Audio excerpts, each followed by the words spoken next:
Nagkasunog sa Hall of Justice ng Zamboanga City at kasamang naabo ang ilang papeles. Halos 20 pamilya naman ang nawala ng tirahan sa sunog sa Davao City.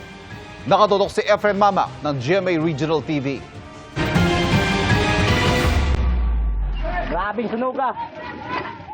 Pahirapang maapula ang malaking sunog sa 14 na bahay sa Purok Kasanag, Barangay Salaysay sa Davao City. Ang ibang residente, halos walang nasalbang gamit. May ilang nakolekta na mga bakal na maaaring ibenta. Bastang lain na sa buot, sir, oy. Wa joy bisag isa ka sanina na rescue. Wa gyud. Akong anak nga karong Lunes may eskwela kay college man. Akong kwarta nga kitigom para sa iyang eskwela na apil. Oo, 12,000 sir allowance to niya upang palit unta niya sa gamit niya ba. Ayon sa kapitan ng barangay, nagsimula ang sunog noong hapon nang magbalik ang kuryente matapos mag-brownout out noong umaga. Pagbalik siguro sa kuryente mo itong nibuto ang breaker, nibuto ang katong iyahang gasol, so dito ang hinungdan sa sunog. Nasa barangay G muna ang 18 nasunugang pamilya. Patuloy ang investigasyon ng BFP sa sunog.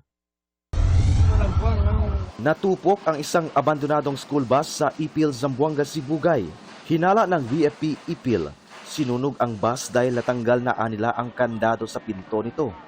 Ang presumption namin ay mayroong mga bystander na pupunta, nagtambay dyan. Wala naman siyang battery, wala namang electrical connection. Tapos, during investigation, wala rin kami mga incendiary materials na nakuha. Wala pang pahayag ang paaralang may-ari ng bus. Malaking sunog ito. Sumiklab ang sunog sa Justice Hall ng Zamboanga City. Ayon sa BFP Zamboanga City, sa opisina ng Municipal Trial Court sa ikatlong palapag, nagsimula ang sunog at kumalat sa ibabang palapag. Maraming papeles ang kasamang naabo. Nag-coordinate pa kami sa MPCC kung ano nga talaga yung content ng mga documents na yun para ma-verify lang talaga namin.